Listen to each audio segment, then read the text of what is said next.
నమస్కారం. ఈరోజు మోంతా తుఫాన్ నేపథ్యంలో ప్రజలు అనేక రకాలైనటువంటి ఇబ్బందులకు గురయ్యారు. రైతులైతే పడరానటువంటి పాటలు, తీవ్రమైనటువంటి కలత, ఆవేదనతో సతమతమైనటువంటి పరిస్థితి ఆంధ్ర రాష్ట్రంలో కనిపిస్తుంది. ఇటువంటి నేపథ్యంలో ప్రభుత్వం ఉన్నప్పుడు మాత్రమే మనం సమీక్షించాలి. ప్రభుత్వాలు మనకు లేకపోతే, అధికారం లేకపోతే వాటికి దూరంగా ఉండాలనేటువంటి ఆలోచన విధానాన్ని పక్కన పెట్టి, బహుశా రాష్ట్ర చరిత్రలో ఏ ప్రతిపక్ష నాయకుడు కూడా ఆలోచించని విధంగా ఆలోచన చేసి వైఎస్ఆర్ కాంగ్రెస్ పార్టీ అధ్యక్షుడు, మాజీ ముఖ్యమంత్రి అయినటువంటి జగన్మోహన్ రెడ్డి గారు దాని మీద ఒక ప్రత్యేకమైనటువంటి జూమ్ కాన్ఫరెన్స్ ఏర్పాటు చేసుకొని జిల్లా స్థాయిలో ఉండేటువంటి పార్టీ అధ్యక్షులు, ఇతర ప్రధానమైనటువంటి రైతు సంఘాలకి, వివిధ సంఘాలకు సంబంధించినటువంటి నాయకులతో ఒక సమీక్ష ఏర్పాటు చేయడం జరిగింది. దానిలో అన్ని రకాలైనటువంటి విషయాలు, ప్రతి జిల్లాకు సంబంధించి ఎక్కడెక్కడ ఏ ఏ జిల్లాలో ఏ విధంగా ప్రజలు ఇబ్బంది పడ్డారు, రైతుల అవస్థలకు గురయ్యారు, ఎంత మేర పంట నష్టం జరిగింది, ఎంత మేర ఇతరులకు సంబంధించినటువంటి నష్టం వాటిల్లింది అనేటువంటి దాని మీద ఆయన సమీక్షించడం, దానికి సంబంధించినటువంటి సూచనలు, సలహాలు కూడా ఇవ్వడం జరిగింది. అసలు తుఫాను నేపథ్యంలో ఏమాత్రం పట్టించుకోకుండా విదేశాలకి పర్యటనకు వెళ్ళిపోయినటువంటి చంద్రబాబు కొడుకు అసలు సమీక్షణ గురించి పట్టించుకోకుండా వ్యవసాయ శాఖ అనేటువంటిది ఒకటి ఉంది, ఈ రాష్ట్రంలో వ్యవసాయ శాఖకు మంత్రి అనేటువంటి వాడు ఒకడు ఉన్నాడు అనేటువంటిది లేకుండా అచ్చెన్నాయుడు గాలి వదిలేసి ఈరోజు ఏ రోజు జగన్మోహన్ రెడ్డి గారు అయితే ఈ సమీక్ష పెట్టాడో దాని మీద ఒక పాజిటివ్నెస్ ఏదైతే రైతుల్లో క్రియేట్ అయిందో, జగన్మోహన్ రెడ్డి గారు మన గురించి ఆలోచన చేశాడు, అధికారం ఉన్నా లేకపోయినా ఇటువంటి వ్యక్తి మనకు అవసరం అనేటువంటి భావం కలుగుతున్నటువంటి నేపథ్యంలో దాన్ని జీర్ణించుకోలేక, తట్టుకోలేక ఈరోజు జగన్మోహన్ రెడ్డి గారి మీద రకరకాలైనటువంటి మాటలు మాట్లాడడానికి దిగజారిపోవడం అనేటువంటిది దురదృష్టకరమైనటువంటి విషయం. ఎందుకు చెబుతున్నాము అంటే, ఈ మధ్య చూస్తే నవ్వాలనో ఏడవాలనో కూడా అర్థం కానిటువంటి పరిస్థితి. చంద్రబాబు నాయుడు మాటలు చూస్తే కోటలు దాటుతున్నాయి, చేతలు గడపలు దాటడం లేదు. లాస్ట్కి ఏమంటారు, మోంతా తుఫాను చంద్రబాబు ముందు మోకరిల్లిందని చెప్పన్నారు. అంటే ఇది మాట్లాడడానికి కనీసం మీకు సిగ్గు, లజ్జ, ఇంగిత జ్ఞానం అనేటువంటిది ఉంటే, ఎవరన్నా మన ముఖాన చూసి నవ్వుతారేమో అనేటువంటి కనీసమైనటువంటి ఇది ఉంటే, ఇటువంటి దుర్మార్గమైనటువంటి మాటలు, అసాధ్యమైనటువంటి మాటలు మాట్లాడేటువంటి ప్రయత్నం చేయరు. మీరు చేయవలసినది ఏంది, తుఫాను మీ ముందు మోకరిల్లిందా, తుఫాను అంచేసామా, తుఫాను నెట్టేసామా, తుఫాను మడిచేసామా, వర్షం ఆపేసామా కాదు. ఈ నేపథ్యంలో మీరు తీసుకున్నటువంటి నిర్ణయాలు ఏంటి, మీరు తీసుకున్నటువంటి మీ ప్రణాళిక ఏంటి, మీరు తీసుకుంటున్నటువంటి చర్యలు ఏంటి, మీరు రైతులకు సంబంధించి కానీ ప్రజలకు సంబంధించి కానీ ఏ విధంగా అండగా ఉండదలిచారు, మీరు ముందస్తు జాగ్రత్తలు తీసుకోలేదు.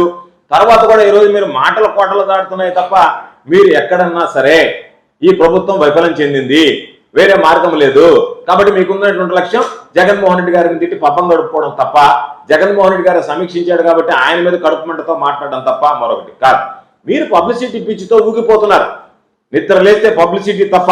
ఒక పక్క రైతులు కన్నీరు మున్నీరు అవుతున్నా, రైతులు తీవ్రమైనటువంటి ఇబ్బందులు పడుతున్నా, రైతులకు భరోసా ఇచ్చేటువంటి విధంగా ఎటువంటి ప్రయత్నం చేయకపోగా ఈరోజు మీరు మాట్లాడుతున్నటువంటి మాటలు నష్టం జరగలేదు అన్నట్టుగా మీరు చేసేటువంటి ప్రకటనలు ఇవి మరింతగా పుండు మీద కారం చల్లినట్టుగా రైతుల్ని, ప్రజల్ని బాధించేటువంటి పరిస్థితి ఏర్పడింది. ఈరోజు మేము అడుగుతున్నాం, మాకు సంబంధించినటువంటి మా జిల్లా పార్టీ అధ్యక్షులతో మా నాయకుడు జగన్మోహన్ రెడ్డి గారు అన్ని రకాల మీద మాట్లాడారు. రైతులకు సంబంధించి ఏ సాయం చేశారో మాట్లాడారు, ఈ క్రాప్ గురించి మాట్లాడారు, ఉచిత పంటల బీమాల గురించి మాట్లాడారు, ప్రభుత్వం ఇటువంటి గతంలో తీసుకున్నటువంటి నిర్ణయాలు అన్ని గురించి మాట్లాడారు, ఈరోజు వైఫల్యాన్ని గురించి కూడా అందరం కలిసి మాట్లాడాం. అయితే దానికి సంబంధించినటువంటి దాంట్లో సమాధానం చెప్పకుండా ఒక వీధి రౌడీలాగా వ్యవసాయ శాఖ మంత్రి అచ్చెన్నాయుడు చూసుకుందామా, నీ ప్రతాపం ఏందో నా ప్రతాపం ఏందో అని చెప్పి మాట్లాడాడు. దాని మీద ట్వీట్ చేశాడు, ఏమని, మేము బహిరంగ చర్చకు ఎక్కడైనా ఎప్పుడైనా సిద్ధంగా ఉన్నాము అని. వెంటనే వైఎస్ఆర్ కాంగ్రెస్ పార్టీ ప్రతి ట్వీట్ చేశాం, రీట్వీట్ చేశాం. ఏమని, మేము నువ్వు కోరిన విధంగా నీ సవాలుని, అచ్చెన్నాయుడు సవాలని స్వీకరించి బహిరంగ చర్చకు మేము సిద్ధంగా ఉన్నాం.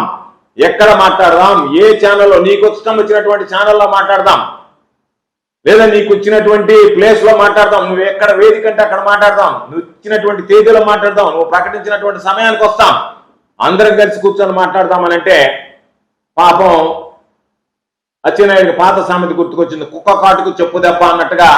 ఒరే మనం ట్వీట్ పెట్టామే, వాళ్ళు మరలా మనకి దానికి సరైనటువంటి సమాధానం చెప్పారే. కాబట్టి ఏమో మాట్లాడాలా, మనం ప్రజల ముందు మాట్లాడాలంటే మనకు వాయిస్ లేదు. ప్రజలు మనల్ని మామూలుగా చేతులతో కాళ్ళతో కొడితే పర్వాలేదు, మిగతా ఇతర వస్తువులతో కొట్టే పరిస్థితి ఏర్పడింది. కాబట్టి ఆయన అన్నాడు, వెంటనే నువ్వే కూసావు, నీ నోటుతో కూసావు, అచ్చెన్నాయుడు నోటుతో మాట్లాడి ట్వీట్ పెట్టావు, ఎక్కడైనా సరే మేము సిద్ధంగా ఉన్నామని. మేము సిద్ధమని చెప్పి తెలియజేసామని తోక ముడిచి పారిపోయి ఈరోజు దాని మీద అసెంబ్లీకి రండి చర్చిద్దామని. అసలు మీకు మాట్లాడడానికి సిగ్గు బుద్ధి ఉందా?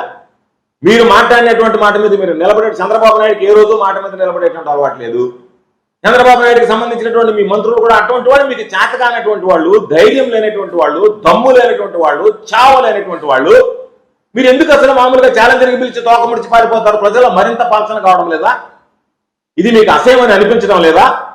ఈరోజు మేము చెప్పాం, అన్ని విషయాల మీద వస్తాం. 2019 నుంచి 2024 దాకా విద్య మీద మాట్లాడదామా, వైద్యం మీద మాట్లాడదామా, దేని మీద మాట్లాడదాం, మరొకసారి అచ్చెన్నాయుడికి ఛాలెంజ్ విసురుతున్నాం.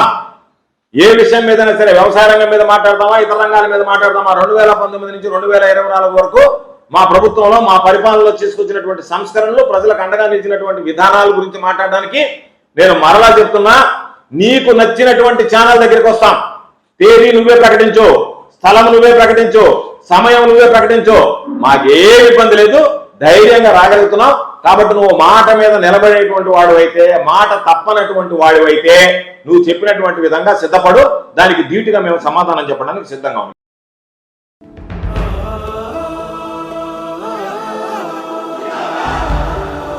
జనహృదయ నేతకు జయంతి నివాళులు. ప్రతి ఒక్కరిని ప్రేమగా పలకరించి, పెద్దలను ఎంతగానో గౌరవించి, ప్రజా సమస్యలను పరిష్కరించి, మంచితనం మూర్తిభవించి, అందరి మన్ననలను పొంది, అందరి వాడైన మనసున్న మహారాజు శ్రీ మేకపాటి గౌతమరెడ్డి గారి జయంతి సందర్భంగా మా ఘన నివాళులు. ఇట్లు మేకపాటి కుటుంబ సభ్యులు, బంధుమిత్రులు మరియు అభిమానులు. జయంతి కార్యక్రమాలు నవంబర్ 2వ తేదీ ఆదివారం ఉదయం 9 గంటలకు నెల్లూరు డైకాస్ రోడ్డు సెంటర్లోని మా స్వగృహమునందు జరుగును. కావున తెలియజేయడమైనది.